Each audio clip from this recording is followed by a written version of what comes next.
Alright guys, so Jamie Mullarkey and Khama, I'm gonna say it right now, this fight is ending by KO or TKO. Jamie Mullarkey, his best way to win the fight would either be to go for some takedowns after Khama goes with that big right hand and just go for a takedown, keep the fight on the ground and win that way, or once Khama throws that big right hand or a big left hook, literally just duck under and throw a humongous right hand on Khama and catch him with a nice counter, and possibly knock Khama out with one of those shots.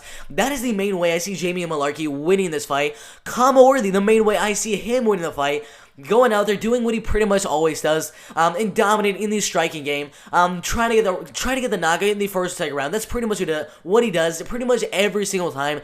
But even if Jamie Mullarkey goes for some takedowns on Khama in the fight, we saw in his second to last fight with Luis Pena, he had a really good defense mechanism for those takedowns from Luis Pena. He got taken down 3 times in the fight, but literally in the third round, last year in a guillotine choke submission. So Jamie Mullarkey, if he's gonna go for some takedowns in the fight, is gotta be really wary of those submissions from the bottom from Khama. But Jamie Mullarkey is the underdog in the fight at plus 110. Khama, the minus 140, slight favorite in the fight, 16 wins and 7 losses, the 42nd best lightweight fighter in the world. Khama is the much older fighter at 34 and a half years old, 5'11" inches tall, has the same reach as Jamie Mullarkey at 74 inches. Jamie Mullarkey a little bit taller than Khama, at 6 foot tall, and kind of has a little bit of an age advantage as he's 26 and a half years old. But guys, as I said at the beginning of the video, Jamie Mullarkey just needs to look for a counter. After Khama goes for the big shot, he needs to counter with a takedown or counter with a big right hand to try to knock him out. That is the main way I see him winning the fight. But these Tapology predictions are absolutely insane.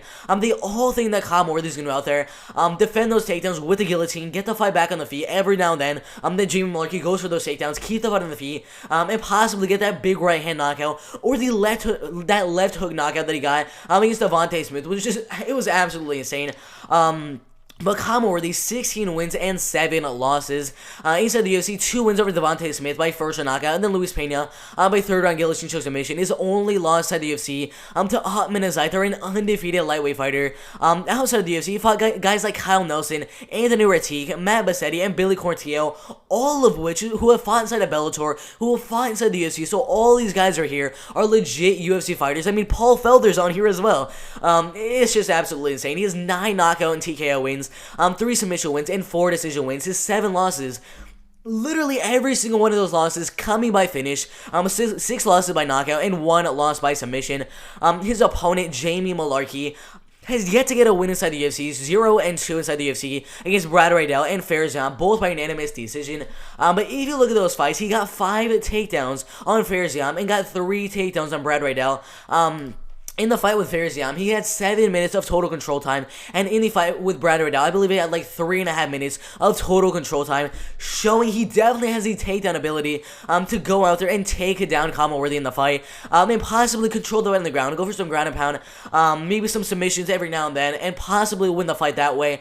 But as I said at the beginning of the video, Khama has a little bit of a defense mechanism for those takedowns from Jamie Mullarkey, and that is the guillotine choke submission.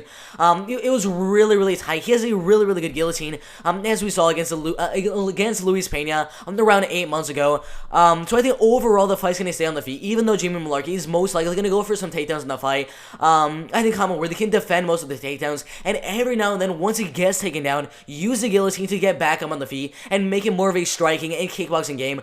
And if he can do that, which I think he will, I think Khama keeps the fight on the feet, and I think the first round goes his way. He defends the takedowns, and in the second round, I think he lands a big right hand, follows up with some nice ground and pound shots, and wins the fight by second round TKO. But who knows? Jamie Mullarkey could go out there, counter Khama and get a knockout of his own, go for some takedowns and win a decision.